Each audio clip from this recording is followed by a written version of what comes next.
Bonjour à tous, aujourd'hui on se retrouve dans une vidéo un peu particulière. C'est un peu freestyle, mais du coup on va faire un essai voiture et on va vlogger notre week-end, donc pour l'anniversaire de madame. Donc on va vlogger notre week-end en même temps tant qu'on y est. Pour commencer, je vous présente The Room. Can you speak in English? Thank you. It's very simple. Very simple. Not too much. Nothing of superflu. C'est bon, t'es plus toute nue. Et voilà. C'est assez simple, hein. On va pas se mentir. Voilà. On se retrouve tout de suite pour la suite de nos aventures. Bisous. Salut les petits loups. Comment ça va? Je suis super malaisant. Bon, on sort du resto. Comment tu as apprécié ton restaurant? Comment... Oula, ta phrase, comment as-tu apprécié? Non, c'était hyper bon, c'était... Contrairement à toi, j'ai tout mangé et...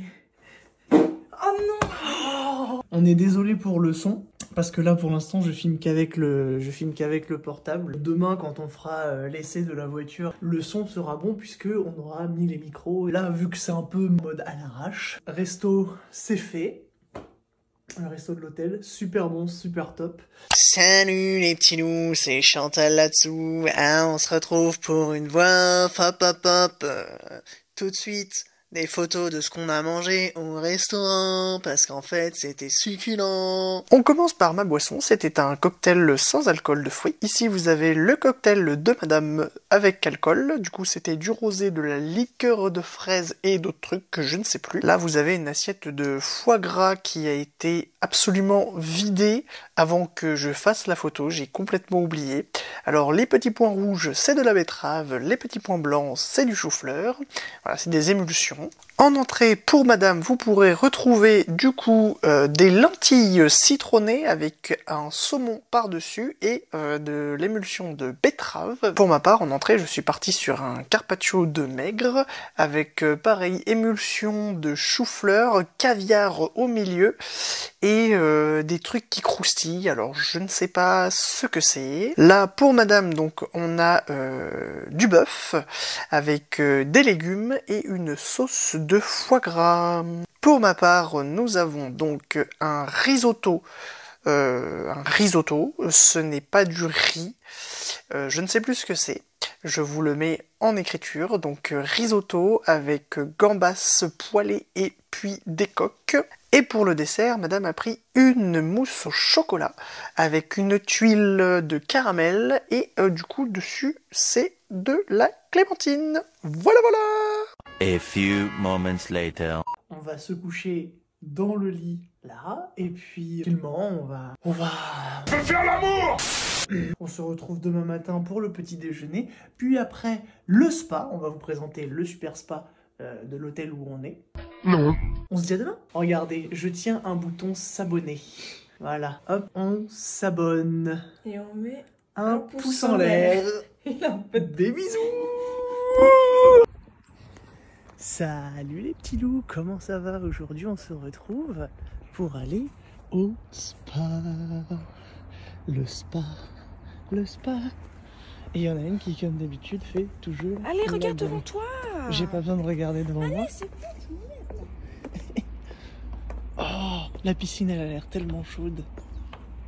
Nous voici revenus du spa. On n'a pas filmé à l'intérieur, mais sachez en tout cas que si vous avez envie de vous détendre et que vous êtes dans la région du Périgord, n'hésitez pas à venir faire un petit tour. Oui, je vois le cadrage, le miroir est là pour ça.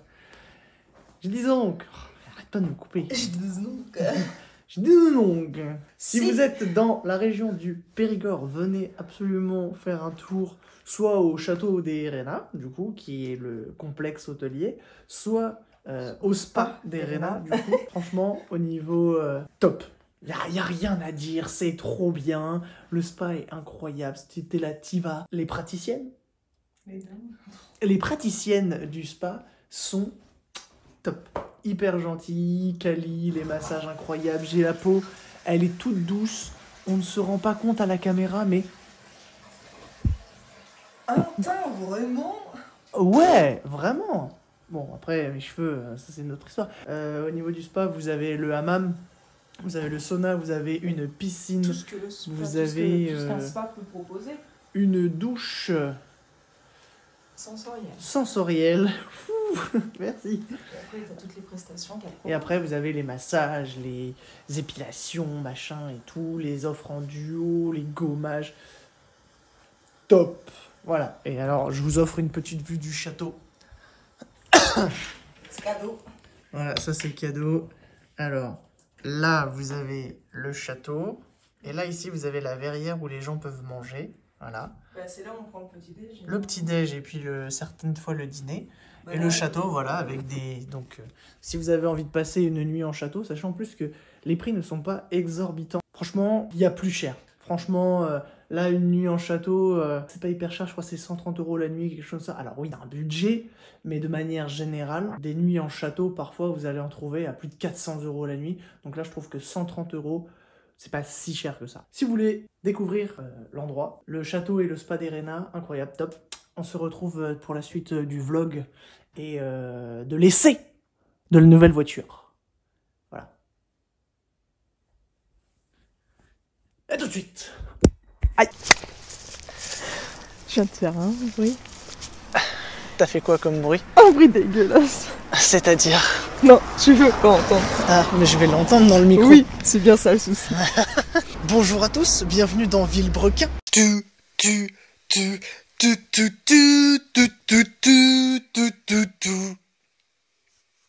Ouais.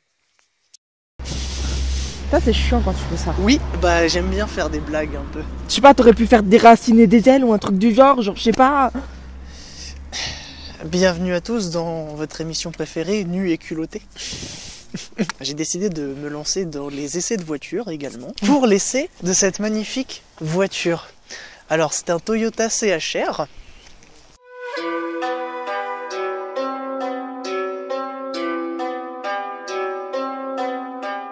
Que j'ai à la location pendant 6 mois. Comment je pourrais définir cette voiture? Alors, d'extérieur, comme vous pouvez le voir, moi je la trouve assez intéressante en termes de design.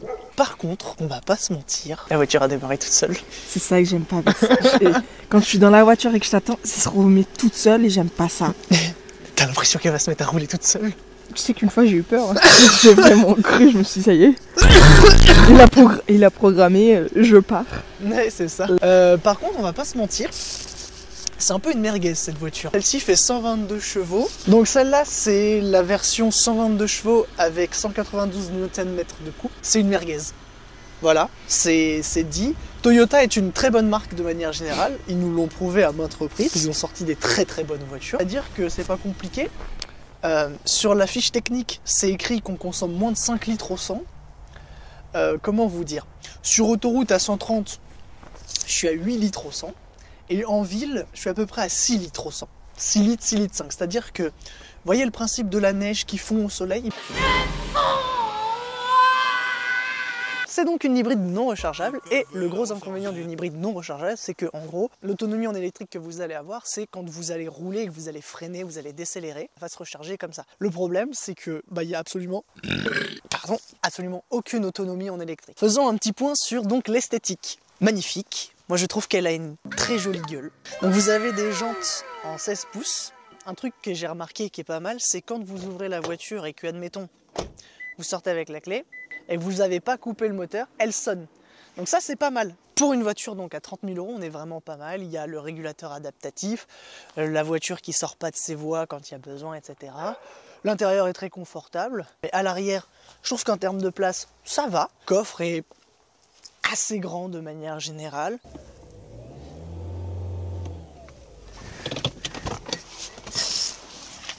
Entendez-moi ce V12! Que dis-je? Ce V16, ce W16 digne de chez Bugatti! C'est nul! Alors là, du coup, on a un moteur 1,8 litre, 142 Nm de couple pour 122 chevaux. Mais de manière générale, je trouve que à bas régime, ça va. Elle enquille le 0 à 100 en tenez-vous bien. Voyez Tesla à côté? Voyez Bugatti? 0 à 100, mesdames et messieurs, en exactement 11 secondes. Ah ouais, je vois. pied au plancher et la voiture qui fait Apple CarPlay là-dessus, c'est nul, nul. C'est à chier, vraiment. C'est-à-dire que depuis que j'ai la voiture, il y a toujours un moment où mon GPS il me dit non, je vais me caler en marche arrière et je vais recalculer l'itinéraire de manière générale tout le temps. Ça me casse les couilles. Je vais en marche avant et lui me voit en marche arrière. Du coup, là ça va, heureusement, je connais le coin parce que sinon, bordel à cul de pompe à merde, je serais perdu. En termes de conduite, c'est assez agréable, je trouve.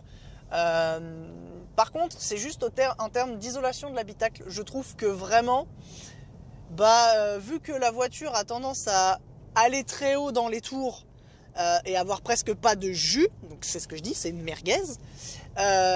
Du coup, ça a tendance à, je trouve, être mal isolé. Voilà. Et après, bon, ce qui est de la consommation, là par exemple, on est sur une petite route de campagne. Hop. Voilà, là je suis à 6 litres 3, 7 litres 4. Voilà, je suis à peu près à 50 km/h, hein, donc voilà. Quand je relâche le pied automatiquement, bon, ça consomme 0, hein.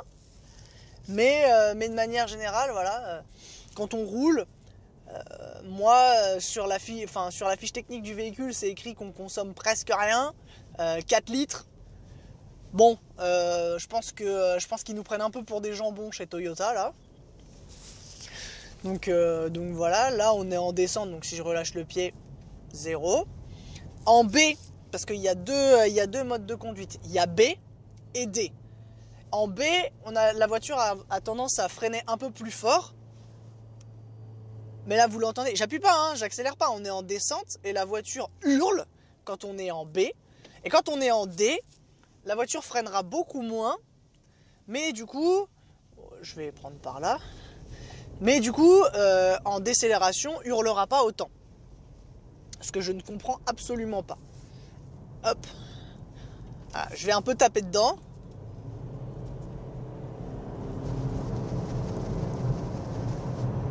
Elle hurle à la mort et elle accélère presque pas.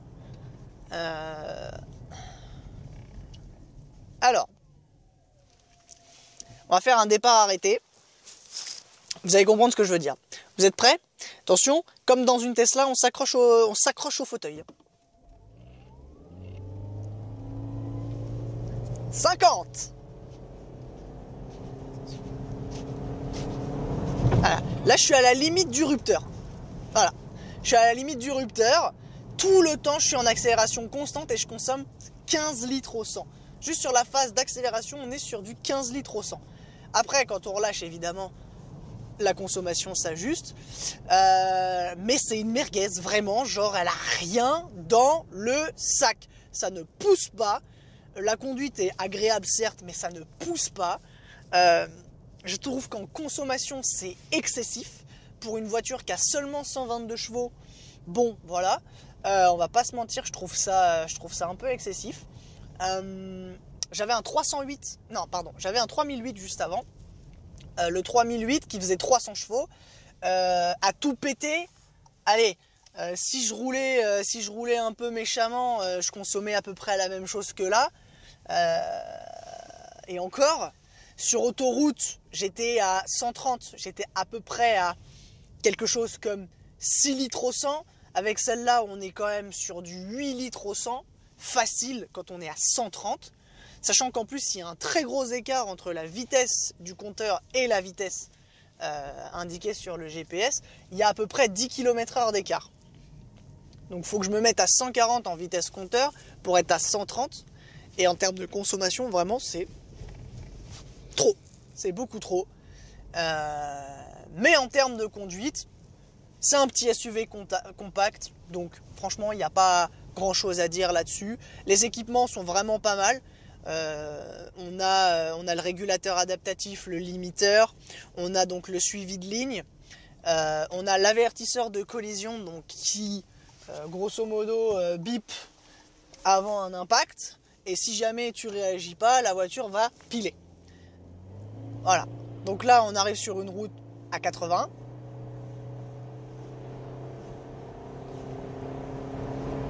Voilà, là on est à 80.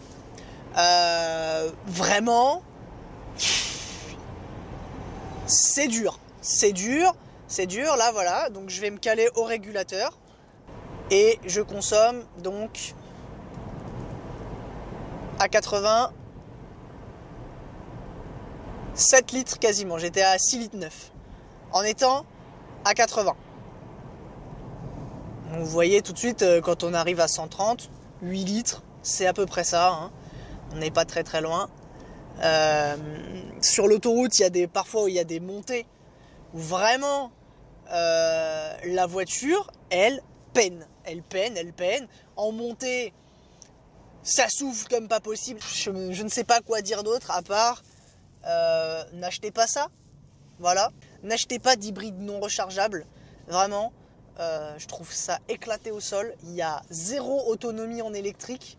Un choix dans l'hybride. Dans ce cas-là, moi je vous conseille vraiment de partir sur quelque chose comme de l'hybride rechargeable. Vraiment, c'est le bon compromis je trouve. Il y a à peu près 40 à 50 km en autonomie en électrique. On la recharge soi-même. Et après tout le reste du temps, c'est du thermique. Il est vrai que nous sommes quasiment à 1000 abonnés sur cette chaîne. Ce qui pour moi est incroyable. Quand je me suis lancé dans cette aventure, je ne m'attendais pas à ce qu'il y ait 1000 personnes qui s'abonnent. Je ne m'attendais pas à ce qu'il y ait minimum 4000 personnes qui visionnent mes vidéos. Donc, à toutes les personnes qui ne sont pas encore abonnées, je vois les stats. Les vidéos font 4000 vues et je n'ai pas 4000 abonnés. Donc, surtout, les gens qui ne sont pas abonnés, ça vous prend 2 minutes. Vous lâchez un petit pouce en l'air ou au milieu comme maintenant. Et laissez un petit commentaire en mode genre ouais moi aussi j'ai acheté une CHR, c'est vraiment une merguez, voilà. Donc on se retrouve pour la suite de la vidéo. A tout de suite. Poum. Avec Nini, on voulait visiter Château-l'Évêque. C'est fermé. Matez-moi ça. Comment c'est magnifique. Donc là, il y a l'église. Puis là, il y a le château. Ça pue la loose. Nini, ton ressenti?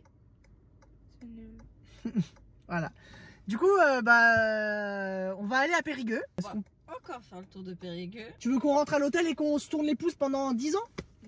Voilà, donc on va aller à Périgueux. Vous voyez pas là-bas, mais enfin si, on le voit peut-être un petit peu. Mais du coup, il y a le marché de Noël, du coup, direction le marché du Noël. L'effervescence du marché de Noël.